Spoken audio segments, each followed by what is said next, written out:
यशिका जी।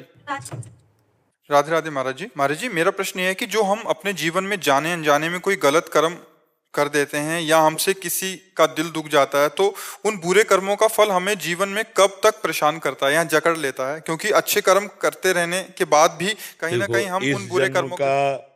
इस जन्म का बुरा कर्म तत्काल दंड नहीं देता है, आप ध्यान रखना। हाँ, एक कर्म है जो साधु अपमान है, ये तुरंत लागू हो सकता है। साधु अवज्ञा तुरत भवानी, कर कल्याण अखिल के हानि। अगर ये नहीं है तो अभी जो पाप कर्म कर रहे हो उसका आपको दंड तत्काल में वर्तमान में नहीं मिल रहा। नहीं तो बहुत गंदे आचरण करने वाला भी सुखी देखा जाता है। जो बहुत पापाचरण कर रहा है, व्यभिचार कर रहा है, बहुत गंदे आचरण कर रहा है, बड़ी मौज से रह रहा है। और एक आदमी को देखा जाता है बहुत अच्छे कर्म कर रहा है, कोई भी गलत कार्य नहीं कर रहा, फिर भी दुखी है। इसका मतलब इसके पूर्व जन्मों से संबंधित है। जो हमारी पुरानी खेती है, जो हमने पूर्व में पाप कर्म किए हैं और इस जन्म हम बहुत संभाल के कर्म कर रहे हैं, फिर भी हमको दंड मिल रहा है, तो वो पूर्व का है। इस जन्म में वो पाप कर रहा है लेकिन बहुत मौज मस्ती से है, तो उसकी नई खेती का नहीं है, ये पूर्व का पुण्य है जो उस पुण्य को भोग रहा है। जिस दिन उसका पूर्व का पुण्य संपन्न हुआ और वर्तमान का पाप लागू हुआ तो ब्लास्ट हो जाएगा और नष्ट हो जाएगा, उसका घर नष्ट हो जाएगा, उसका परिवार नष्ट हो जाएगा, वो किसी काम का नहीं रहेगा। पाप कर्म करते हुए जो सुखी दिखाई दे रहे हैं, तो बस घड़ी गिन लो, अंतिम घड़ियां चल रही हैं, जिस समय उनका पुण्य नष्ट होगा वो नष्ट हो जाएंगे। और जो पुण्य आत्मा है, अच्छे कर्म कर रहा है लेकिन कष्ट भोग रहा है, वो उसके पूर्व के पाप नष्ट हो रहे हैं। जिस दिन पूर्व का पुण्य और वर्तमान का पुण्य मिलेगा वो प्रकाशित हो जाएगा, उसका कुल परंपरागत सुख बढ़ता चला जाएगा। इसलिए वर्तमान का पाप अगर आपसे हो गया है तो आपके उसको प्रायश्चित करके नष्ट कर दो, नहीं तो अभी तो वो सज रहा है, अभी वो दंड नहीं दे रहा, दंड तो आगे देगा वो जा करके। अब कह दे ऐसा विधान क्यों है, तो आज कत्ल करो तो अभी थोड़ी फांसी में चढ़ा दिए जाओगे। 10-10 वर्ष मुकदमा चलता है और फिर जीव को कहीं जाकर उसको दंड मिलता है कि 20 साल की सजा और 5 लाख रुपया जुर्माना, और 10वें वर्ष मुकदमा चलता रहता है। तो ये तो एक जन्म का है, सरकारी हमारे भगवान के यहाँ तो लाखों जन्म का मुकदमा चल रहा है। अब किस समय कौन से जन्म की तुम्हारी कर्म की वृत्ति। अब भीष्म जी बाल ब्रह्मचारी हैं, बड़े भजनानंदी महापुरुष, और 6 महीना बाणों की सैया पे, तो सैकड़ों जन्म पीछे का हिसाब किताब उनके ऊपर आ गया। तो हमारा तो बहुत बड़ा हिसाब किताब चल रहा है, एक दो केस थोड़ी है। तो हमें चाहिए भगवान नाम जप के बल से हम अपने कर्मों के गोदाम को आग लगा दें और नए कर्मों को सुधार लें, और जो हमारा शरीर रचा गया है उस समय जो हमारे कर्म हैं उनको हम भोग लें, तो भगवत प्राप्ति हो जाएगी। हम जन्म जन्म के प्रपंच से छूट जाएंगे। नहीं तो अवश्य में भोक्तव्यम कृतम कर्म शुभाशुभम। अभी जो किया है वो तो फसल तैयार हो रही, आगे भोगना पड़ेगा। ये तो पीछे का है जिसको तुम भोग रहे हो। किसका प्रश्न है? हाँ, ये बात समझना पड़ेगा सखी। अभी जो का बीज बो रहे हैं तो किसान भी बोता है तो कई महीने के बाद फसल होती है, तो कर्मों का बीज है, इसको नष्ट कर दो। जो गलत कर्म हुए हैं भगवान के भजन से, भगवान से प्रार्थना करके इनको नष्ट कर दो, तो आगे सुख की प्राप्ति होगी। नहीं, जैसे हम बोए बबूल और चाहे दाग छुहारा तो कहाँ से मिलेगा। अब बुरे आचरण का फल तो बुरा ही हमारे को भोगना पड़ेगा, ना चाहते हुए भी भोगना पड़ेगा। अपने तो साधारण जीव, बड़े बड़े अवतारी पुरुषों को भोगना पड़ता है। इसलिए नाम जप करो, भगवान से प्रार्थना करो, वो तुम्हारे पाप, अहम तो हम सर्व पापे भ्यो मोक्षयिष्यामि मा शुचा, भगवान कह रहे मैं तुम्हें समस्त पापों से मुक्त कर दूंगा। भगवान की शरण में हो और जो दुख सुख आवे उसे भोगना सीखो। मिटा नहीं सकते इस शरीर के भोगों को, मिटा। यही हम कहते हैं कि जो लोगों को लगता है कि कोई रोग मिटा देंगे, नहीं, ऐसे लोगों को कुछ ऐसे लीलाएं हैं कि चाहे जितना बड़ा रोग हो आप जाओ रोग मिटा देंगे, तो मुझे ऐसा नहीं लगता। मेरा ऐसा अनुभव है कि ऐसा कोई पैदा नहीं हुआ। जो हिमालय से देवर्षि नारद जी कह रहे हैं, कहा मुनि से हिमवंत सुन, जो कछ लिखा लिलार, देव दनुज मुनि नाग नर, को न मेटन हार। हमको ये बात समझनी है कि हम स्वयं नाम जप करेंगे, भगवान से प्रार्थना करेंगे तो वही मिटा सकते हैं। कह रहे हैं ना, देव दनुज नर नाग मुनि, को न मेटन हार। देव दनुज नर नाग मुनि, को न मेटन हार। हम तो साफ बात कहते हैं कि जब हनुमान जी महाराज को जाना पड़ा संजीवनी बूटी लेने के लिए। सुषेण वैद्य को बुलाया, हनुमान जी को जबरदस्ती लंका में घर से उखाड़ के लाना पड़ा सुषेण वैद्य को। वैद्य को तो लाए, अच्छा राम जी से बढ़कर और कौन होगा, स्वयं राम जी हैं, तो कुछ कर देते, लेकिन उन्होंने जो नियम बनाए हैं उसका पालन करवाया, वैद्य को बुलवाया लंका से, और घर से ही तो उखाड़ के लाए। हनुमान जी ऐसे तो चलने के लिए तैयार नहीं थे, तो घड़े उखाड़ के ले आए। वैद्य ने जब बताया कि संजीवनी बूटी के द्वारा लक्ष्मण जी ठीक होंगे, तो वहां संजीवनी बूटी जैसी सब बूटियां प्रकाशित कर दी काल नेमि ने, तो हनुमान जी को पूरा उखाड़ के द्रोणागिरी लाना पड़ा। तो हम इन बातों से, इन चरित्रों से शिक्षा लेते हैं कि डॉक्टर, औषधि, उपचार ये भगवान का बनाया हुआ है। हमको इसके द्वारा रोग निवारण करना है और भगवान का नाम जप करना है, सच्चाई से चलना है, तो हमें किसी से आशीर्वाद मांगने की जरूरत नहीं, सबका आशीर्वाद हमें मिल जाएगा। अगर गंदे आचरण करो और आप सोचो कि कोई ऐसा, तो मुझे तो नहीं लगता, मुझे नहीं लगता, आज तक मुझे कहीं नहीं लगा। बहुत जगह ऐसा सुना हो, ऐसा समझने पर हमारी समझ में नहीं। आप लोगों का किसी का ठीक हुआ है क्या? सच्चाई से बताना कि भाई अमुक आदमी का कैंसर ठीक हो गया या अमुक। हाँ, ऐसा हमने देखा है कि ईमानदारी से भजन करने पर, सच्चाई से चलने पर रोगों का प्रभाव कम होते देखा है। जैसे मान लो 18 साल से किडनी खराब है और डायलिसिस अब कई वर्ष हो गए चलते हुए, पर हमारी दिनचर्या चल रहे हैं, ये हम भगवान की विशेष कृपा मानते हैं। पर हमको इतने सामर्थ्य प्रभु दिए कि हम चर्चा कर रहे हैं, हम बात कर पा रहे हैं, पर हमें भगवान की कृपा देख रहे हैं कि रोग अपना प्रभाव दिखाते हुए भी वो नहीं प्रभाव दिखा रहा है।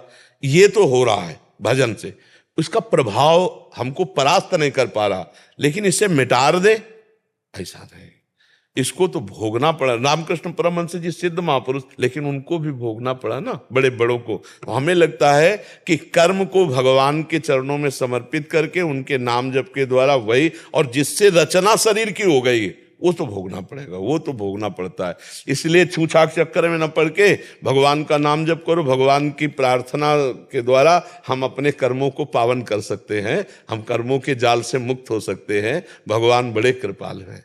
महाराज जी, जैसे अभी आपने बोला है कि आप किसी साधु संत का दिल नहीं दुखाना है, तो दिल दुखाने का मतलब होता है, हमारी बात समझो, हम दिल दुखाने का मतलब कोई साधु हमसे कहे ऐसा करो नहीं तुम्हारा दिल दुख जाएगा, धर्म विरुद्ध आचरण नहीं करना, वो साधु ही नहीं है जिसका दिल दुखी हो जाए। साधु का दिल भगवान का दिल है।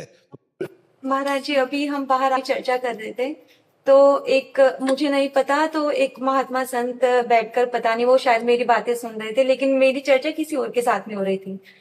तो मैंने बोला कि मैं महाराज जी को 2 साल से मतलब सुन रही हूँ, तो मैं बहुत प्रभावित हुई हूँ। आज हमारे पास में लोगों के पास जवाब देना, मतलब आज हमारे पास में जवाब है लोगों को देने के लिए। आज हम पाखंड के उस पर विपक्ष पर बोल सकते हैं, लेकिन महाराज जी मेरी भावना किसी को ठेस पहुंचाने की नहीं थी। पता नहीं उन संत जी को मेरी कौन सी बात बुरी लग गई, तो वो बहुत ज्यादा गुस्सा हो गए, वो क्रोधित हो गए कि आप सबको ऐसे नहीं बोल सकते, आप किस पाखंड की बात कर रहे हैं। मुझे नहीं पता उन्होंने मेरी बात को किस उससे लिया। अब मेरे मन में एक दुविधा ये हो रही है कि पता नहीं उनका मन दुखा है। नहीं नहीं, इसमें नहीं, आपको दुखी नहीं होना। जैसे हम चर्चा कर रहे हैं किसी बात की, तो अगर किसी को बुरा लग रहा है तो उसको निमित्त करके कहा जाए तो बुरा लग रहा है। अब ऐसे किसी को बुरा लगने लगे तो हम किस किस को संभालेंगे। हम आपको बुरा नहीं कह रहे, लेकिन हम सिद्धांत को जब कहेंगे तो किसी को बुरा लगेगा। ऐसे कोई साधु महात्मा नाराज नहीं हो जाता है।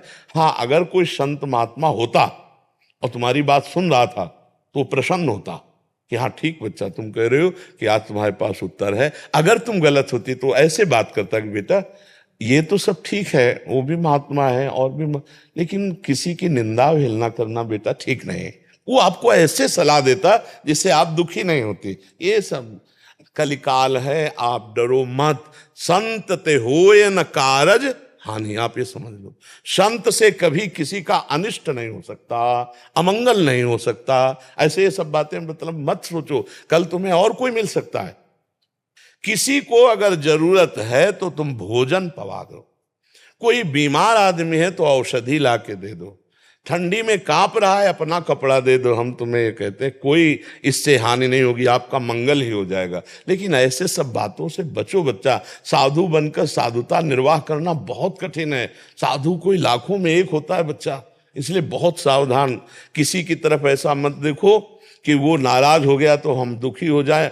मस्त रहो, गलत करो मत तो गलत सहो मत, फिर तुम्हारा कोई बाल बांका नहीं कर सकता। हम ऐसे बिल्कुल मस्त रहो। ऐसे कभी साधु नहीं होते। साधु होते हैं तुम्हारे कष्ट दूर करने के लिए स्वयं कष्ट सह जाना, तुम्हारे लिए अपना भजन दे देना। तुम जैसे हो ना, तो ऐसा लगेगा मेरा बच्चा है, इसको कष्ट ना हो। ऐसे कटु वचन या क्रोध वचन या ऐसे साप कुछ नहीं है, तभी साप वाप होते हैं। ऐसे आजकल जिनके पास होता है ना, वो ऐसे दे ही नहीं सकते, न साप न वरदान। और जिनके पास नहीं होता ना, चट दे देते, क्योंकि है ही ले जबान में, दिन भर झूठे ही बोलते रहते। बहुत आराम से आनंद से चलो। भगवान का मार्ग कभी ऐसा नहीं रहा। मतलब पैसे से जो होता है वो भगवान का मार्ग नहीं होता, और जो भगवान का मार्ग है उसमें पैसा प्रधान नहीं होता, वो भाव प्रधान होता है। आप देखो ना, भगवान सबरी जी के यहाँ जा रहे हैं, सुदामा जी के तंदुल पा रहे हैं, भला पैसे वालों की बात है क्या? तो छोटे छोटे तंदुल पा रहे हैं, टूटे हुए। कौन है? द्वारिकाधीश है। ये कौन है? भगवान राम है, सबरी के बेर पा। हमारे भगवान और हमारे भगवान के भक्त बहुत लाडले होते हैं। नहीं आप देखो, अगर संत है तो ये कहेगा बच्चा तुम्हारा भगवान मंगल करें, हमारी तो कोई गलती नहीं, शायद तुम्हें भूल हो गई, नहीं भगवान तुम्हारा मंगल करे। ऐसा नहीं हो सकता कि वो ये कह दे जात नाश हो जाए, ऐसा नहीं। हमने संतों में ऐसा नहीं देखा। वो पिट गए हैं और मंगल बनाया है। करत जे अनुशहन निंदक तिनहु पे अनुग्रह करो। भगवान शंकर जब रावण ने लात मारी विभीषण पर और विभीषण जी ने हाथ जोड़कर बात की, तो भगवान शंकर कह रहे उमा संत कह यही बड़ाई, मंद करत जो करे भले। अभी साधु संतों का स्वभाव नहीं जाना ना, ऐसे भेष मात्र से साधु नहीं हो जाता। जिसकी स्थिति साधुता की होती है उसे साधु कहते हैं। और डरो मत, हमसे कोई गलती भी बन जाए तो डरना नहीं, गलती भी बन जाए तो डरना नहीं। साधु हमारे माता पिता हैं, अपने माता पिता से अगर गलती, वैसे थोड़ी डरना कि हमें वो कोई सिंह है कि हमें खा जाएंगे, नहीं। अगर हमसे कोई गलती हो जाती है तो हम फिर हाथ जोड़ लेते हैं, प्रार्थना कर लेते हैं। वो भगवान के समान है संतजन, जो संत है वो भगवान के समान है, हमारे अपराधों को गिनेंगे नहीं। और जो ऐसे हैं वो मतलब एक होता है पर्दे में संत बन करके आना, और एक होता है संत होना। पर्दे में तो कोई भी बन सकता है, लेकिन संत बनना बड़ा कठिन है। आप लोग प्रसन्न रहिए और कभी कहीं कोई मत डरिए कि तुम्हारे घर में कोई आए मांगे हो तुम ना दो, सोचे कि वो जो कह देते हैं कि तुम्हारे अनिष्ट हो जाएगा मंगल। कुछ नहीं, ये सब कुछ नहीं। हाँ, हमारे पास श्रद्धा है तो हम आपको रोटी दाल ये देंगे, बिल्कुल मत डरो। ऐसे नहीं डरा जाता, ऐसे नहीं किया जाता। जो संत होंगे कभी अमंगल कर ही नहीं सकते। जो संत होंगे, आपको सच्ची बताएं, मर जाए ऐसे नहीं करेगा, रुपए के लिए नहीं करेगा। आपको हम संतों को देखा है, ऐसे नहीं कर सकता। आज तक हम जितने संतों से मिले हैं, भोजन के लिए शास्त्र आज्ञा है कि आप भिक्षा मांग सकते हो, भोजन के लिए तो बड़े बड़े परमहंस जाकर गृहस्थों से ऐसे, लेकिन रुपया ये मुझे नहीं। रुपया मांगे तो फिर मुझे कम समझ में आता है कि ऐसा शास्त्र आदेश नहीं है। हाँ, भोजन के लिए तो भिक्षाम दे, ये तो बड़े बड़े परमहंस आएंगे। तो आनंदित रहो बच्चा, कभी ऐसा मत सोचो। हर्षवर्धन मिश्रा जी। राधा वल्लभ श्री हरिवंश। आपने कई बार सत्संग में बताया भी है कि प्रकृति में 3 प्रकार के गुण चलते हैं, रजोगुण, सतोगुण और तमोगुण। तो कई बार हमारे शरीर में ये गुणों का प्रभाव चलता है अंतःकरण में, अंतःकरण में। तो महाराज जी, कई बार जब भजन बिल्कुल भी नहीं होता, तो उस स्थिति में हम ये कैसे पहचाने कि ये हमारे प्रमाद के कारण हो रहा है, या हम अगर मान लीजिए आश्रय लेते हैं तो हम इस आश्रय पे बैठ जाए कि हम तो प्रियालाल के आश्रित हैं। अगर हम मान लीजिए चूक हमसे हो भी रही है किसी जगह में और भजन हम नहीं भी कर पा रहे हैं, तो हम उनके आश्रित है, वो हमें देख लेंगे जी। ये तो हृदय का विषय है। जब हमारे अंदर तमोगुण आता है तो हमारे अंदर प्रमाद स्थित, प्रमाद कहते हैं ना करने योग्य कार्य के करने में रुचि हो जाना और करने योग्य कार्य में अरुचि हो जाना। तो जैसे भजन है, सतमार्ग की प्रवृत्तियां हैं, इनमें बिल्कुल रुचि नहीं होती। निद्रा आलस्य प्रमादोत्थम तत्तामस मुदाहरतम। उस समय हमको नाम कीर्तन करना है, नाम जप या सुमिरन या मनन नहीं। अलग अलग बाण होते हैं ना, तो जैसे तमोगुण आया तो उसके लिए बाण है नाम कीर्तन, वो करने नहीं देगा, वो बुरा लगेगा मन को। लेकिन उस समय हमें करना है, जोर जोर से पद गायन करना है, भगवत संबंधी लीला चरित्र या नाम कीर्तन करना है। और उस समय भी तमोगुण अंतःकरण में आया, मेरे में नहीं। मेरे में तमोगुण थोड़ी आया, मैं अंतःकरण हूं क्या? जब गुण चर्चा होती तो फिर तत्व चर्चा उसमें जुड़ जाती है। तो जब हमारे अंदर गुणों का प्रवाह आया, तमोगुण, हम जान पा गए हमारे अंदर तमोगुण आ गया, तो किस में आया? अंतःकरण में, मेरे में नहीं, क्योंकि जानने वाला तो मैं हूं। वो अंतःकरण मेरे जानने में आने वाला विषय है, इसका मतलब मैं अंतःकरण नहीं हूं। समझ पा रहे हो ना? ये ज्ञान की बात है, मैं साक्षी हूं उसका।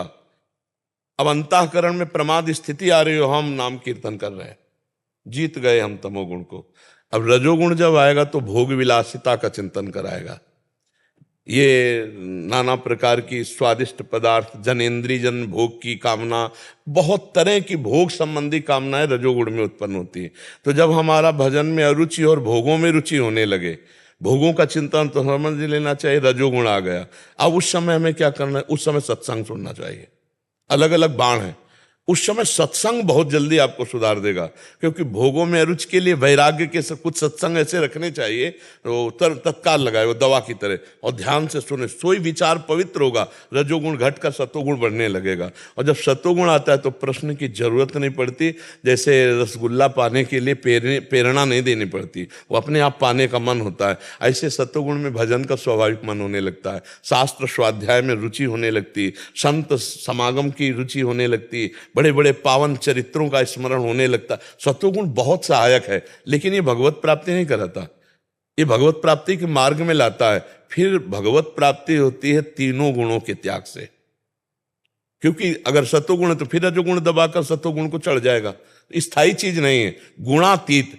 त्रैगुण विषया वेदा निस्त्रैगुण भवार्जुन, त्रिगुणातीत स्थिति भगवत प्राप्ति है। तो वास्तविक हमारा स्वरूप तीनों गुणों से अलग है। हम तीनों गुणों के दृष्टा है, ना कि तीनों गुण हम में आते हैं, अंतःकरण में आते हैं। अगर ये उस समय ज्ञान रहे तो हमारा नाम जप या भजन नहीं छूटेगा। और अगर ये छूट भी जाता है किसी कारण से, तो हमें पता है हम भगवान के आश्रित हैं। ये अंतःकरण मलिन इस समय है, पर मैं नहीं, मैं भगवान के आश्रित हूं। इतना हृदय में, जैसे आप देखो कोई सुखद या दुखद परिस्थिति आती है, ये अंदर का विषय है, तो आपकी मनोवृत्ति कहाँ जाती है? किसी व्यक्ति पर, अपने पर, या श्री जी पर। मैंने ये किया अच्छा काम तो उसका परिणाम मुझे अच्छा मिला, ये आता है कि श्री जी की कृपा से अच्छा कार्य हो गया, श्री जी ने। अगर श्री जी पर गया पहला तो आप श्री जी के आश्रित हो, और अगर अहम पर आया या किसी व्यक्ति वस्तु पर गया तो आप उसके आश्रित हो, अहम के आश्रित हो। समझ पा रहे हो? जात से समझ रहे हो? भारी दुख की परिस्थिति आती है, आपका मन भाग के सबसे पहले कहाँ जाता है? अगर किसी व्यक्ति के पास गया तो आप उसके आश्रित हो। अगर अहम से कि हम देख लेंगे तो आप अहम के आश्रित हो। अगर यह है कि श्री जी देख लेंगे, श्री जी तो देख रहे हैं ना, तो श्री जी के आश्रित हो। अंदर का है विषय। अगर हमारा मन अहम या किसी व्यक्ति वस्तु पर जाता है तो हमें तत्काल अंदर से जलना है कि अभी भगवद आश्रित नहीं हुए। अगर भगवद आश्रित हुए होते तो सर्वप्रथम प्रभु के पास जाता। और भगवद भक्ति करते हुए भी भगवद आश्रय बहुत विलंब से होता है। ध्यान दीजिए, द्रौपदी जी भगवान की भक्ता हैं, दुशासन बाल पकड़ के घसीटता हुआ महल से ला रहा है, उनका विश्वास आश्रय 5 पति बलवान और सभा में बैठे हुए धर्मज्ञ महापुरुष है। लेकिन जब सभा में आती है तो 5 पतियों का आश्रय नहीं होता, टूटता है। फिर धर्मज्ञों का, भीष्मादि का आश्रय टूटता है, फिर अपनी भुजा का आश्रय, फिर अपने दांत का आश्रय, फिर देखा अब तो आखिरी में आश्रय गोविंद का हुआ। अब जहां गोविंद का आश्रय हुआ तो यहीं से वस्त्रावतार भगवान का हो गया। ये चूक हमारी बनी रहती है कि हम किसी न किसी वस्तु, व्यक्ति, स्थान, पद, प्रतिष्ठा, इनका आश्रय लिए रहते हैं। अगर वो अंदर से पहली पुकार भगवान के पास गई तो सिर्फ आश्रय भगवान का आपका है। और पूरा जीवन हमारी साधना आश्रय को ही पुष्ट करने में होती है। भागवत का 10वां जो है वो आश्रय ही है। अगर आश्रय पुष्ट हो गया तो भगवत प्राप्ति पक्की। हम यही सबसे कहते रहते हैं, आश्रय पुष्ट हो गया तो भगवत प्राप्ति पक्की। भगवत प्राप्ति किसी क्रिया से नहीं होती, आश्रय से होती है। और सारी साधनाएं आश्रय पुष्टि के लिए। नवमी भक्ति जो है वो आत्मसमर्पण है। श्रवणम, कीर्तनम, अर्चनम, वंदनम, दास्यम, सख्य, आत्मनिवेदनम, जो भगवान का आत्मनिवेदन स्वरूप है, यही आश्रय है। श्रवणम कीर्तनम स्मरणम विष्णुर्पाद सेवनम अर्चनम वंदनम दास्यम सख्य आत्मनिवेदनम। ये जो आत्मनिवेदन नवदा भक्ति है, ये 8 भक्तियां उसकी साधन हुई और साध्य हुआ आत्मसमर्पण, और आत्मसमर्पण से ही भगवत प्राप्ति है। महर्षि इसमें एक बात और पूछना थी, जैसे आपने कई बार कहा है, एकांतिक में भी कहा है कि हम कोई भी काम कर रहे हैं, हम गृहस्थी में रह के मान लीजिए कुछ भी कर रहे हैं, हल भी अगर चला रहे हैं और नाम जप कर रहे हैं, तो वो हमारे एक तरह से पूजा ही है, वो भजन ही है। हाँ। लेकिन महाराज जी कई बार क्या होता है, जैसे हम व्यवहार में है और कार्य करते वक्त किसी कार्य में मान लीजिए एकाग्रता है भी या नहीं भी है, और कभी व्यवहारिकता में आकर हमारा मान लीजिए भजन छूट जाता है, उस समय अगर मान लीजिए तो गौर से आपने नहीं सुना, एकांतिक में प्राय इसका भी उत्तर है कि 4 घंटे हम किसी विशेष एकाग्रता पूर्वक मशीनरी के काम में, ऑफिस के काम में, किसी काम में बिजी रहे और हमारा भजन नहीं हुआ, तो हम 4 घंटे बाद हाथ जोड़ेंगे और कहेंगे हे प्रभु, ये 4 घंटे का जो समय में क्रिया हुई वो मैं आपको समर्पित करता हूं। इसे भागवत धर्म कहते हैं। वो समर्पण भी उसे भगवत प्राप्ति ही कराएगा। ये भी तो साथ में जुड़ा है ना।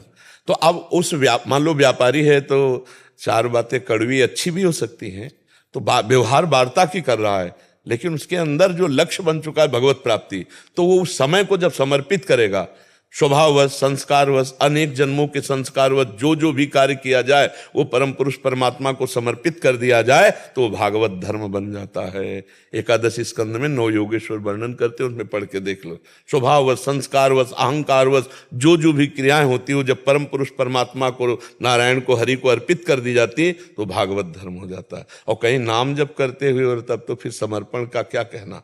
अब तो अब बिना नाम जप के भी समर्पित कर देने पर वो कर्म उसे भगवत प्राप्ति कराएगा। भगवान ने भी आदेश किया, यत करोषि, जो करो मुझे समर्पित कर दो। आपकी शरण में है, आपकी नहीं, हम सब प्रभु की शरण में हैं, हम सब प्रभु की शरण में हैं। की कृपा से जो कुछ नाम जब चल पाता है चल। हाँ, नहीं ऐसा भाव रखो, पर हम सब भगवान की शरण में हैं।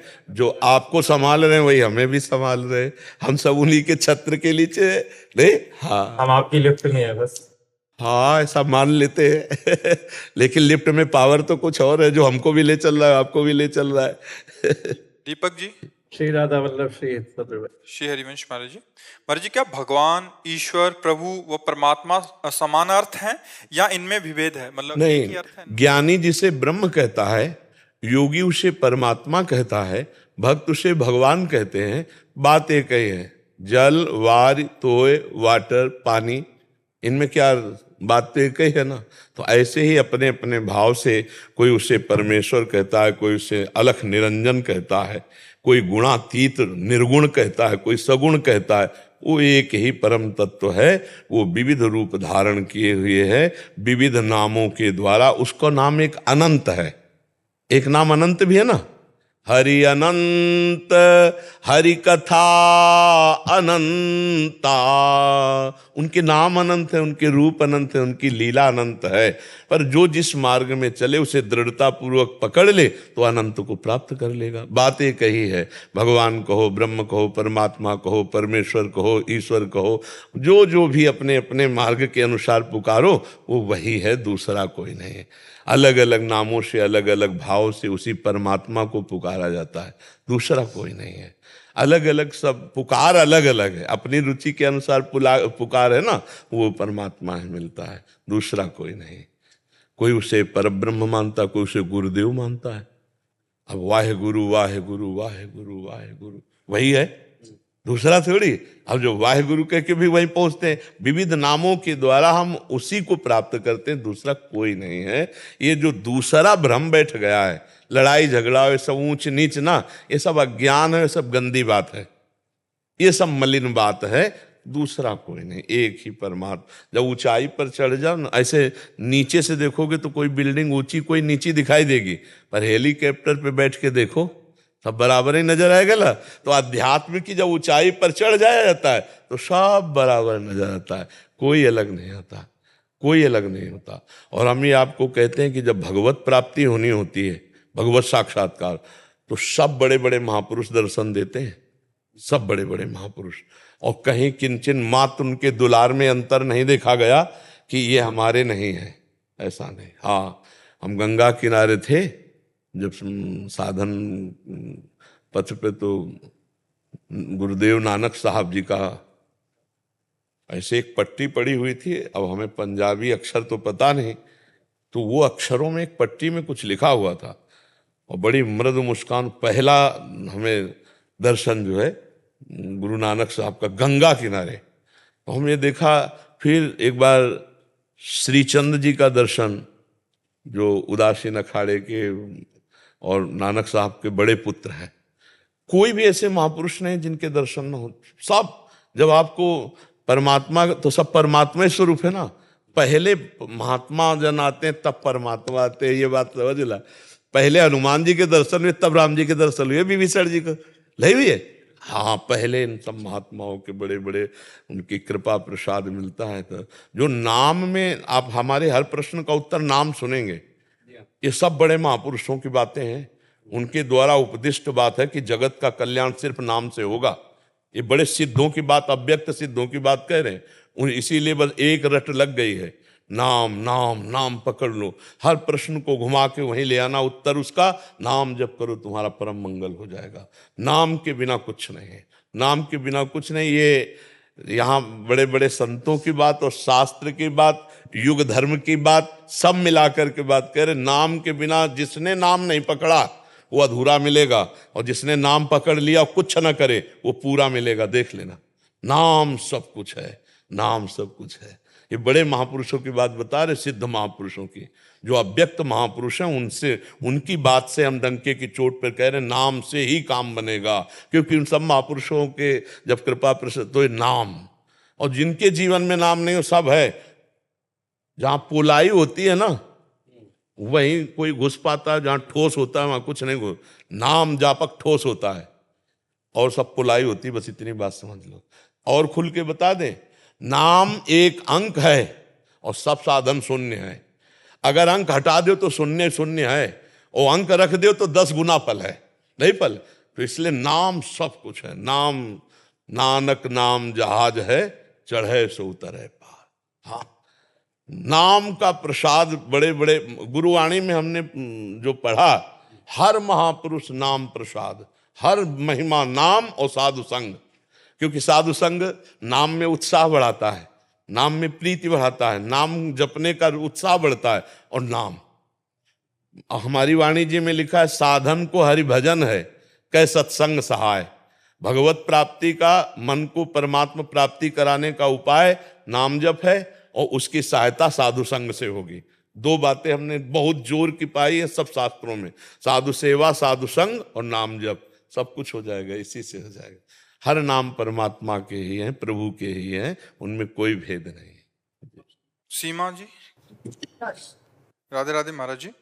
महाराज जी, मेरा प्रश्न है कि आजकल ये कह रहे हैं कि बहुत सारा भय उत्पन्न हो जाता है कभी कभी धर्म में, जैसे कि ये करोगे तो ये हो जाएगा, वो करोगे तो ये हो जाएगा। क्या हो जाएगा बोलो ना।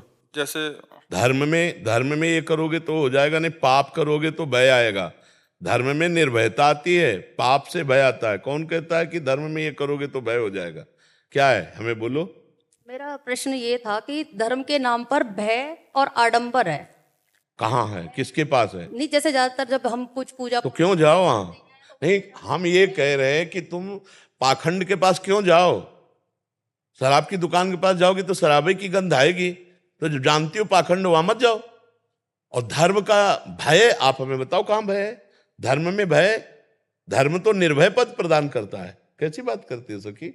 धर्म में भय कहाँ है? आप बोलिए हमें कि ये धर्म है और इसमें भय है, आप बोलिए ना, आपसे मैं पूछ रहे हैं, बोलिए। नहीं, मेरा प्रश्न यही था कि धर्म तो निर्भय और स्वतंत्र होना चाहिए, सिर्फ भाव और भावना पर केंद्रित। धर्म निर्भय ही है और धर्म स्वतंत्र नहीं, परतंत्र है, शास्त्र सम्मत। धर्म को ऐसे जाना जाएगा, स्वतंत्र नहीं है। स्वतंत्र शब्द में तो धर्म की व्याख्या गलत हो जाएगी। तस्मात् शास्त्रम प्रमाणम ते कार्याकार्यो व्यवस्थित हो। जैसे आप एक स्त्री हैं तो आप किसी की माँ भी हो, किसी की बहन भी हो, किसी की पत्नी भी हो, तो आपका अलग अलग धर्म है। आपके धर्म का क्या निर्णय है ये शास्त्र बताता है और आप जानती हैं। अपने धर्म का जब आप पालन करेंगी तो आप निर्भय होंगी और आपका हृदय आनंदित रहेगा। लेकिन आप परतंत्र हैं, आप किसी की पत्नी है तो एक पत्नी धर्म आपको अपने अंडर में रखे है। आप किसी की माँ है तो वात्सल्य मात्र धर्म आपको अपनी सीमा में रखे। आप किसी की बहन है तो आपका एक बहन भाई का संबंध एक वो सीमा में है, उसके विरुद्ध नहीं कर सकती, स्वतंत्र नहीं है। धर्म की परतंत्रता जीव को मुक्त कर देती है, निर्भय कर देती है, निश्चिंत कर देती है, धर्म की परतंत्रता। और जब हम धर्म के आड़ में मनमानी आचरण करते हैं तो फिर भय आ जाएगा, क्योंकि वो पापाचरण है। कोई हमको दुख नहीं दे सकता यदि हम सही हैं, और हम गलत हैं तो फिर ये लगता है सब गलत है। बात समझना, हमारी दृष्टि जैसी हो जाती, हमें तो सब साधु नजर आते हैं, सब भगवान नजर आते हैं, आए हैं हमारे पास सब भगवान आए इन रूपों में, आप भी आए हो इस रूपों में, हमें इनमें कोई गलत नहीं नजर आते। अब ये प्रश्न करेंगे वैसा उत्तर दे देंगे, लेकिन मेरी दृष्टि में तो मेरे प्रभु में गलत कहीं कोई है ही नहीं। और जब हमारा गलत भाव आ जाएगा तो फिर सबसे हमें गलत लगेगा। हमारे अंदर भय है तो सबके अंदर भय हमको दिखाई देगा, ये हमें भय देने आया है। नहीं, हमें सब आनंद सिंधु भगवान है। अगर हमसे कोई गर्मी से भी बात करता है तो हम सोचते हैं कि मेरे भगवान मेरे से प्रश्न कर रहे हैं कि अब तुम्हें गुस्सा आएगा कि नहीं आएगा। तो मुस्कुरा के ही कहते हैं हम तो आपके चरणों में प्रणाम करते हैं, हम तो अज्ञानी जीव हैं, आपको प्रभु क्या उत्तर देंगे। अब वो प्रसन्न हो गया, हम अज्ञानी वो ज्ञानी, हम उसके चरणों में प्रणाम प्रसन्न। हमारा कार्य सबको सुख पहुंचाना, तो हमें सुख पहुंचता रहता है। पाखंड कहीं नहीं है, कहीं पाखंड नहीं है। हम जब पाखंड देखते हैं तो पाखंड है, हमको तत्व देखना है। जैसे हीटर है, फ्रिज है, कूलर है, एसी है, तो जानने वाला ये जान रहा बिजली सब में एक है, और यंत्रों का प्रभाव अलग अलग दिखाई दे रहा है। कोई गर्मी फेंक रहा है, कोई ठंडी फेंक रहा है, कोई पानी को जमा रहा है, कोई पानी को ठंडा कर रहा है, कोई पानी को उबाल रहा है, लेकिन बिजली एक ही है। ऐसे दुष्ट या महात्मा दोनों में परमात्मा एक है। जो परमात्मा को देखता है वही सही देखता है, और तो देखना अज्ञान जनित है, माया जनित है। कहीं अगर आपको ऐसा लगता है कि कोई पाखंड है तो हम क्यों जाएं, हम क्यों जाएं वहां? कोई बुलावा थोड़ी हमारे लिए आया है, हम नहीं जाएंगे। कोई हमको नहीं आकर्षित किए, हम ही बोले बहुत पाखंड फैला है। कहां फैला है? गोस्वामी जी तो देख रहे हैं सीए राम में सब जग जानी और करूं प्रणाम, तो हम क्या देख रहे हैं? पाखंड। हमारा जो सिद्धांत है वो अध्यात्म है। अगर हमारे नेत्र ठीक है तो पापी में भी परमात्मा नजर आएगा, अगर हमारे नेत्र दूषित है तो परमात्मा में भी पाप नजर आ सकता है। पक्की बात समझ लो। हमारा जो यहाँ सत्संग होता है वो अपने को ठीक करने के लिए होता है। हमारा चश्मा लाल तो लाल सब दिखाई देंगे, हमारा चश्मा हरा तो हरा दिखाई देगा, हमारा चश्मा काला तो फिर काला दिखाई देगा। हमको अपना चश्मा सुधारना है, हमको अपने नेत्र सुधारने। हमारा अध्यात्म कहता है तेरे भावे जो करे भलो बुरो संसार, नारायण तू बैठ के अपनो भवन बुहार। हमें अपना भाव ठीक करना है। क्यों सके? आपको इसमें कोई संशय? जी। कर्नल के सिंह जी, कानपुर। हरिवंश, राधे राधे। राधा वल्लभ श्री हरिवंश महाराज जी। महाराज जी, मैं अभी सेना में कार्यरत हूँ। इस पूरे कार्यकाल में मैंने देश की सेवा में अपनी तरफ से जितना भी निष्ठा पूर्वक सेवा की है। सेवानिवृत्ति होने के बाद भी मैं सामाजिक सेवा में रहना चाहता हूँ। महाराज जी, मेरा मार्गदर्शन करें कि मैं किस तरह वैसे बहुत बढ़िया सेवा कर सकते हो। यदि ग्रामीण बालकों को आप हमारे भारत के सैनिक बनाने की शिक्षा दें तो बहुत अच्छा है। 10-5 गांव के नौजवानों को अपनी तरफ से उनको आपको सब पता है कि हमारे देश का सैनिक कैसा होता है, उसकी कितना व्यायाम, कितना ऊंचाई, लंबाई, चौड़ाई, क्या क्या उसको चाहिए। तो अगर आप तैयार करके 100-200 भी लड़के भेज दोगे तो बहुत बड़ी सेवा हो जाएगी। मेरा भी यही सोचना था, इसलिए मैंने आपसे। हाँ, ये सबसे बड़ी पूजा होगी। आप अगरबत्ती वाली पूजा करो ना करो, आप नाम जप करते हैं हमारे भारत के ग्रामीण नौजवानों को ऐसी शिक्षा दीजिए जिससे हमारे राष्ट्र की सेवा में प्राण बलिदान करने के लिए।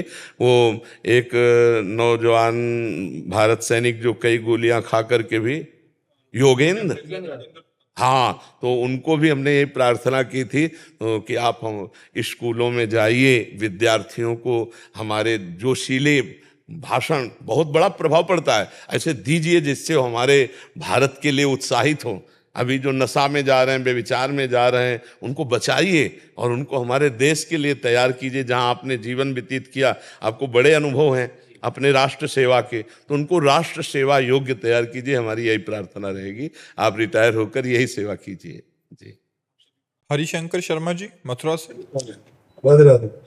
श्री हरिवंश महाराज जी, सादर प्रणाम। महाराज जी, मैं जीवन के उद्देश्यों के बारे में जानना चाहता हूँ तथा सच्चे संतों की पहचान क्या है, उन्हें कैसा जाना तथा समझा जाए। जीवन का उद्देश्य भगवत प्राप्ति, जहां आप प्रश्न कर रहे हो, यह अध्यात्म है। पहले जीवन का उद्देश्य क्या है? भगवत प्राप्ति है। अब भगवत प्राप्ति कैसे होती है? भगवन नाम जप, भगवत लीला कथा श्रवण और जितने कर्तव्य कर्म सांसारिक हैं उन सबको भागवतिक बनाकर भगवान के चरणों में समर्पित कर दो। तदर्पिता अखिला चारिता तद्विस्मरणेन परम व्याकुलते थे। भगवान को समस्त आचरण कर्म समर्पित कर दे और भगवत स्मरण में इतनी तन्मयता रखे कि थोड़ी देर के लिए भी विस्मरण हो जाने पर वो व्याकुल हो उठे, तो उसे भगवत प्राप्ति हो जाती है। जीवन का लक्ष्य भगवत दुर्लभो मानुषो देहो देही नाम क्षण भंगुरा तत्रापि दुर्लभम मन्येत वैकुंठ प्रिय दर्शनम। भगवान के प्यारे जन भक्तजनों का संग भगवान की प्राप्ति का उद्देश्य हृदय में प्रकाशित करता है। इसलिए मनुष्य शरीर बड़ा दुर्लभ है, पर ये क्षण भंगुर है, उसमें भी दुर्लभ है भगवत प्रेमी महात्माओं का संग। यदि महात्माओं का संग मिल गया तो भगवत प्राप्ति का उद्देश्य हमारा दृढ़ हो जाता है। बड़े भाग पाइप सत्संगा तो बिना ही प्रयास होई भव भंगा। इस संसार से मुक्त होना ही मानव जीवन का परम लक्ष्य है। समझ पा रहे हैं? अब रही सिद्ध संतों की बात। महासंगस्तु सुदुर्लभो, देवर्षि नारद जी ने कहा महापुरुषों का संग बड़ा दुर्लभ है।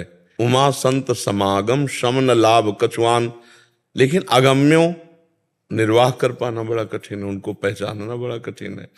अब कोई विद्यार्थी टीचर की योग्यता कैसे जान सकता है? विद्यार्थी कि इन मास्टरों में कौन सा प्रवीण मास्टर है, उसकी योग्यता है क्या कि जान पावे? कोई प्रिंसिपल टीचर की योग्यता जान सकता है, क्योंकि वो ज्यादा पढ़े लिखे पदवी में है, वो जान सकता है। ऐसे ही भगवान या भगवत प्राप्त महात्मा वो जनाना चाहे तो जान सकते हो, नहीं तो बाहरी कोई लक्षण नहीं है। बाहरी लक्षणों से जान ही नहीं सकते। स्वई जानई जेहि देहु जनाई, जानत तुम्हि तुम्हि होए जाई। बाहरी लक्षण तो 2 घंटे के लिए 4 घंटे के लिए तो स्वांग किया जा सकता है, लेकिन साधुता कुछ लक्षण शास्त्रों में बाहरी बताए गए हैं। पहला है तितिक्षवा, बहुत सहनशील, जो काम वेग को, क्रोध वेग को, अहंकार के वेग को, मद मान मोह सबके वेग को सह जाए। मात्रा स्पर्शास्तु कौन्तेय शीतोष्ण सुख दुखदा आगमा पायनो अनित्यास्तास्तितिक्षस्व भारत। तितिक्षवा कारुणिका, महान करुणा हृदय में भरी हुई, उसको कैसे जानोगे? बाहरी लक्षणों से थोड़ी जानोगे। पहली पहचानते हैं जिनके दर्शन मात्र से हमारे हृदय का परिवर्तन होने लगे। संत दरस जिम पातक तरह पहला, और दूसरा कहीं संभाषण हो जाए तो जीवन का परिवर्तन हो जाए। जिनके देखने से ऐसा लगता है मैंने देखा तो पहली बार है, लेकिन ऐसा लगता है बहुत बार देख चुका हूं, ये अपने हैं। और जिनके समीप बैठने से दर्पण की तरह अपने दोष दिखाई देने लगे और मन में संकल्प बनने लगा आज से पाप नहीं करूंगा, आज से बिना उपदेश के अंदर आने लगेगा आज से गलती नहीं करूंगा। संत समागम सीधे दुर्गुणों का त्याग कराकर भगवत प्राप्ति के लिए। कुछ बाहरी ऐसी लक्षण हैं जिनसे हम संतों को पहचानने की चेष्टा करते हैं, बकाया वास्तुता स्थिति प्रज्ञ ही स्थिति प्रज्ञ को पहचान सकता है, दूसरा नहीं। महाराज जी, कुछ ऐसे लक्षण जिसमें हम जैसे मतलब जिनको इतना ज्ञान नहीं है वो थोड़ा पहचान पाएंगे। हाँ, सबसे भूसा में तो पाखंड भी तो है ना। आज की चर्चा में नहीं सुना, पाखंड भी तो है ना। हाँ, तो जब तक ये श्लोक सिद्धांत जीवन में ना दिखाई दे तब तक अपने को और दूसरे को हम संत नहीं मान सकते। 15वां अध्याय गीता जी का जो श्लोक है, निर्माण मोहा जित संग दोषा अध्यात्म नित्या विनिवृत्त कामा द्वंद्वैर विमुक्ता सुख दुख संगै गच्छन्त मूढ़ा पदम अव्ययम तत्। जिसके अंदर मान नष्ट हो गया है, सबहि मान प्रद आप अमानी, मान नहीं है। तो अहम मूल होता है मान का, जिसका अहंकार नष्ट हो गया है, और मोह नहीं है जिससे किसी से, जो ममता रहित है। अद्वेष्टा सर्वभूतानाम मैत्रः करुण एव च निर्ममो निरहंकारा सम दुखा सुखा क्षमे। किसी से भी द्वेष नहीं है, किसी से भी राग नहीं है, सबसे प्यार है पर ममता किसी से नहीं, सबकी सेवा है पर अहंकार नहीं। निर्माण अमोहा, मान रहित और मोह रहित। और जित संग दोषा, हर भोग विलासिता उसके पास है, लेकिन उसका मन किसी भोग के भोगने में बिल्कुल राजी नहीं है।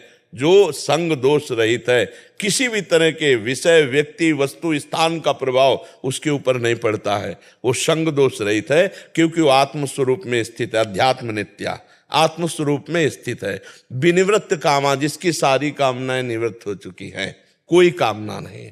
द्वंद्व विमुक्ता, जो मान अपमान, सुख दुख, लाभ हानि, जय पराजय, इन द्वंद्वों से जो विजय प्राप्त कर चुका है, सुख दुख में जिसका समान भाव है, वो परम पद को प्राप्त, भगवत प्राप्त महात्मा है। अगर ये नहीं तो अभी साधक हो सकता है, भगवत मार्ग में चलने का प्रयास कर सकता है, पर वो सिद्ध महापुरुष नहीं है। और ये तो बाहरी बातें हैं, और भगवान जना दे तो जान जाए, नहीं तो महापुरुषों को जानना बड़ा कठिन है। संतों की कुछ ऐसी बाहरी चेष्टाएं भी होती हैं जिनसे आप जान ही नहीं सकते संत हैं। इसीलिए पाखंड का वो जोर, बहुत जोर से प्रवेश हो गया, क्योंकि छुप जाता है ना। जैसे मठा में कितना पानी मिला लो, नहीं, दूध में कितना पानी मिला लो, अब वो अंदर क्या चिंतन चला तुम्हें क्या पता चले। संत वेश का नाटक भी तो किया जा सकता है, थोड़ी देर रोया जा सकता है, थोड़ी देर ऐसे किया जा सकता है, लेकिन ये संत का केवल इतना ही लक्षण नहीं है। उसकी तो लक्षण की प्रवृत्ति ये है कि ब्रह्मादिक के भोग सब विषम लागत आई। किसी भी भोग में रुपया, पैसा, भोग सामग्री, मान, प्रतिष्ठा, यही तो प्रपंच है। अगर तीन का त्यागी नहीं तो महात्मा नहीं। कंचन, कामिनी, कीर्ति। अब कंचन का त्यागी कामना धन की करे और बाहरी त्याग दिखावे तो भी उसे नहीं कहते। अंदर से राग नहीं किसी वस्तु में। चक्रवर्ती सम्राट महाराज अम्बरीश और त्यागी महात्मा दुर्वासा जी, लेकिन अम्बरीश जी के त्याग के आगे दुर्वासा जी का त्याग बहुत लघु है। और दूब का घस करके उसका रस पीते हैं, दुर्वा रस, और वलकल की लंगूटी लगाते हैं। और एक है चक्रवर्ती सम्राट है, नवीन रानियां है, पूरा राजमहल वैभव सब है। त्यागी कौन है इन दो में? अम्बरीश जी। क्योंकि अम्बरीश जी सर्वस्व भगवान को अर्पित किए निरंतर भजन में, और वो तप को ग्रहण किए हुए हैं। मैं तपस्वी, तभी तो प्रयोग किया कृत्या का। अम्बरीश जी हाथ जोड़े खड़े हैं। भगवान का सुदर्शन चक्र दुर्वासा जी के पीछे दो। महात्मा को समझने में अगर हम वहां दृष्टि लगाएं तो दुर्वासा जी महात्मा है, अम्बरीश एक गृहस्थ राजा है, लेकिन गलत हो गया। दुर्वासा जी महात्मा है, ये हमारा बाहरी दर्शन है। और अम्बरीश जी कितने बड़े महात्मा है। स्वयं दुर्वासा जी बोले बाद में, बोले आज मैंने देख लिया भगवान के भक्तों की महिमा। चरणों में गिरे दुर्वासा जी, कहा मैंने देख लिया भगवान के भक्त। और अम्बरीश जी कितने बड़े महात्मा हैं कि उन्होंने कहा अपने जीवन का अगर जो भी साधन भजन हमारे से बना वो सब दुर्वासा जी को प्रदान करते हैं। और हे सुदर्शन चक्र आप शांत, यही संत की महिमा। कैसे जाना जाए? एक चक्रवर्ती सम्राट है और एक विरक्त महात्मा, कैसे जाना जाए कि इनमें से बहुत हो सकता है पैंट शर्ट में महात्मा हो, और हो सकता है महात्मा के वेश में काले नेमी हो। ऐसा भी हो सकता है, नहीं हो सकता? देखो विभीषण जी की कोई वेश भागवतिक तो नहीं, लेकिन भगवान कह रहे तुम सारीखे संत प्रिय मोरे, धरऊं देह नहीं आन निहोरे। तुम सरीखे संतों के लिए मैं अवतार धारण करता हूं, भगवान कह रहे हैं। ये अंदर का विषय है। साधुता ये हम आचार्य परंपरा से वेश धारण किए हुए हैं। अगर हमारे अंदर साधुता और भजन नहीं तो इसी को पाखंड कहते हैं।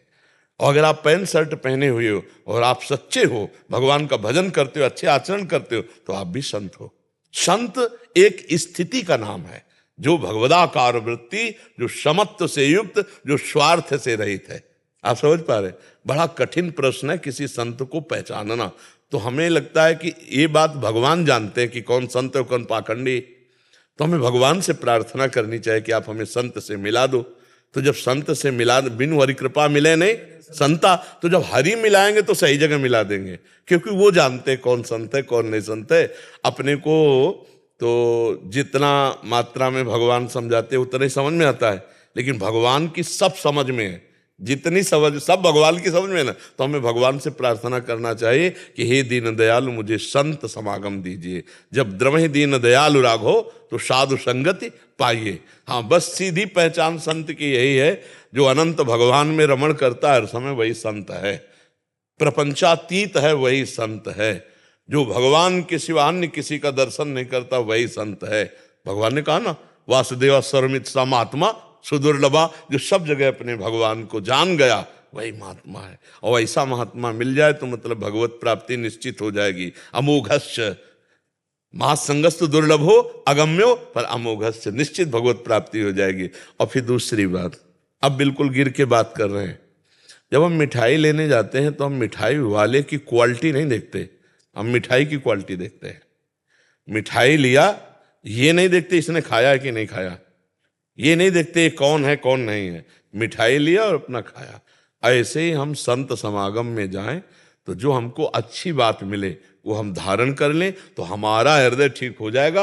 अगर हम चेकिंग में लगे तो हमारा हृदय गलत हो जाएगा, लगेगा पता नहीं साधु है कि पाखंडी है, ये क्या है क्या है, तो हम ले नहीं पाएंगे और हमारा कल्याण नहीं हो पाएगा। तो जहां हमें गुरु वचन सुनाई दे, संत वचन सुनाई दे, गुरुवाणी सुनाई दे, शास्त्र सुनाई दे, हमें वो शब्द पकड़ लेना है और अपने परमार्थ को पुष्ट करना है। तो संत मिले ना मिले आप संत बन जाओगे, और आप संत बन जाओगे तो आपकी दृष्टि में कोई असंत दिखाई नहीं देगा, तब संत का दर्शन होगा। स्वयं संत बना हुआ ही संत दर्शन कर सकता है, और अगर स्वयं में संत नहीं तो फिर संत दर्शन नहीं हो सकता। उसको नाटक दिखाई देगा, उसको पाखंड दिखाई देगा, उसको दोष दिखाई देगा। समझ पा रहे आप? चश्मा हमारा जैसा होता है वैसे ही दर्शन होता है। तो हमें चाहिए, हमें संतों की बात सुन लें, शास्त्रों की बात सुन लें और उसे अपने जीवन में उतारें।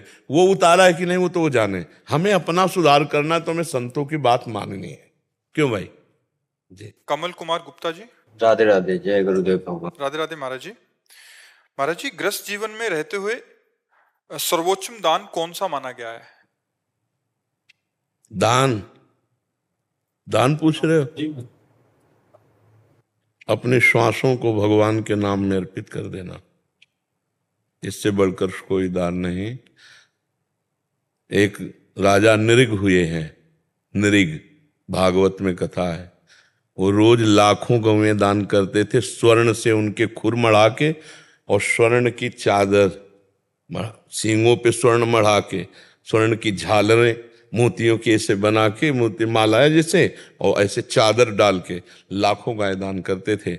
ब्राह्मणों को घर जो चाहिए, मतलब उनको ब्याह कराना तो ब्याह, बड़ा वैभव, सब दान करते, सब दान, लेकिन श्वासों से भगवान का नाम जप नहीं करते थे। तो जरा सा अपराध बना तो अगला जन्म उनका गिरगिट का हुआ, सुन लेना। इतना बड़ा दानी और गति बिगड़ गई, गिरगिट बन गए जान के। बहुत बड़ी बड़ी यज्ञ और बहुत बड़ा दान करने वाला महाराजा नहुष देवराज इंद्र की पदवी पे बैठा, और वहाँ गलत आचरणों के प्रति भावना आने पर अगला उसका जो पतन हुआ वो अजगर के रूप में हुआ, अजगर योनि को प्राप्त हुआ। तो बड़े बड़े दान, कन्यादान, स्वर्ण दान, रुपया दान, गौ दान, सब दान करने वाला यदि श्वास से भगवान का नाम जप नहीं करता तो कहीं ना कहीं वो फिर माया उसको घसीट लेती है। और कुछ नहीं हो रहा है, नाम जप कर रहे हैं, हमारे पास 4 रोटी और देखा कोई भूखा है तो हम उसको दे देते हैं, आज नहीं खाएंगे। ये बहुत बड़ा दान हो गया। हमको बेईमानी करके रुपया कमा के दान करने की जरूरत नहीं। ईमान से चल रहे हैं, हमारे पास आज 4 रोटी है और कोई भूखा हम देख लिया, उसको अपनी भोजन की दे दे, ये बहुत बड़ा दान हो गया। हर श्वास से नाम जप करते हैं, किसी जीव को अपनी तरफ से हम कष्ट नहीं देते। अभय दान, ये अभय दान है, हमारी तरफ से किसी को कष्ट नहीं। और अपने कर्तव्य का पालन, निष्ठा के लिए प्राण दान, जो आपने पूछा सर्वश्रेष्ठ दान। जैसे आप राष्ट्र सेवा में हो, समाज सेवा में हो, उसके लिए हम प्राण दान करते हैं। जरूरत पड़ने पर गोली खाएंगे, अपनी धर्मनिष्ठा, अपने कर्तव्य का पालन, अपने श्वासों को भगवान में समर्पित, और जरूरत पड़ने पर हम भूखे रह जाएंगे, दूसरे को भोजन दे देंगे, ये सर्वश्रेष्ठ दान के अंतर्गत आता है। धर्म पूर्वक अगर 10 रुपया तुम्हारे पास ज्यादा है और 10 रुपया किसी की सेवा में लगा दिया, वो बहुत बड़ा दान हो गया। अधर्म के द्वारा किया हुआ लाखों अरबों रुपया भी कुछ नहीं तुम्हारा मंगल करेगा, और धर्म के द्वारा 1 रुपया कमाया है और वो भी किसी की सेवा में लगा दिया तो बहुत बड़ा दान माना जाएगा। जानते हो? तो धर्म पूर्वक चलो और दूसरों को सुख पहुंचाने का भाव रखो, अपने कर्तव्य का पालन, और हर श्वास से नाम जप, ये सबसे बड़ा काम है। श्वास रूपी सबसे कीमती चीज यहाँ क्या है समझा नहीं जाता, श्वास है। जैसे आपने 50 साल में लाखों अरबों करोड़ों रुपया सब कमा लिए, वो आपकी आखिरी श्वास है, तो कहा जाए कि आप एक श्वास और बढ़ा लीजिए पूरे जीवन की संपत्ति देके, तो एक श्वास नहीं बढ़ा सकते आप। मतलब श्वास कितनी कीमती है, पूरे जीवन की कमाई में भी एक श्वास आप प्लस नहीं कर सकते। उन श्वासों से आपने राधा राधा राधा जपा, भगवान नाम जपा, ये सबसे बड़ा दान किया। और जो हमें भगवान ने सुविधा दी है, आवश्यकता पड़ने पर हम दूसरे के भी सहयोग में लगा सके धर्म पूर्वक, ये हमारा सबसे बड़ा दान होगा। हमें और कोई विचार नहीं करना। एक पहाड़ है हमारे विश्व में, सुमेरु पर्वत नाम है, वो लाखों योजन बड़ा है। 1 योजन कहते हैं 4 कोस को, 4 कोस को 1 योजन कहते हैं, और 4 लाख योजन का है। 4 लाख योजन सोचो कितना बड़ा हो, सोने का पहाड़। ऐसे तो पहाड़ है भगवान की इस माया में, तो हम उनको किलो 2 किलो सोना दे के ले जा लेंगे क्या? नहीं, हम दैन्य होकर नाम जप करते हुए उनको पुकारेंगे तो हमारा कल्याण होगा। सबसे बड़ा दान श्वासों का दान। और फिर परिस्थिति के अनुसार, अब जैसे कोई प्यासा है, अब उसे रबड़ी का दान करो थोड़ी, उसे पानी पिला दो। कोई बीमार तड़प रहा है, उसकी औषधि करा दो। आवश्यकता अनुसार जो है वो सबसे बड़ा दान माना जाए, उस समय वो सबसे बड़ा दान है। कोई एक्सीडेंट हो गया, रास्ते में पड़ा तड़प रहा है, लोग देखते हुए शीशा खोलेंगे, वीडियो बनाएंगे और चले जाएंगे, ये अपराध है। उस समय तुमने देखा वो जीव तड़प रहा है, अगर तुम्हारे अंदर थोड़ी भी दया है तो आप दुनिया की बातें मत सोचो कि पुलिस क्या कहेगी, समस्या में फंस जाएंगे। भगवान देख रहा है वो, तुम उसकी उस समस्या में पहले सहयोग करो, उसको उचित स्थान पहुंचा दो। भगवान तो देख रहे हैं ना सब बातें। तो अवस्था और आवश्यकता उसके अनुसार जो किया जाता है बहुत बड़ा दान उस समय होता है। अपने श्वासों का दान करो, अपने कर्तव्य का पालन करो, ये सबसे बड़ा दान। अलग से कोई सोच विचार करने की जरूरत नहीं जी। राधा राधा राधा राधा राधा राधा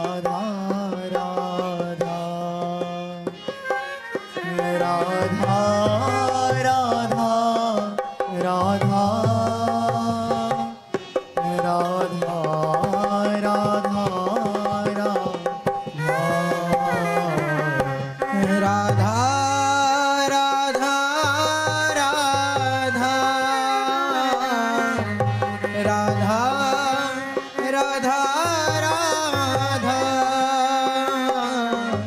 राधा राधा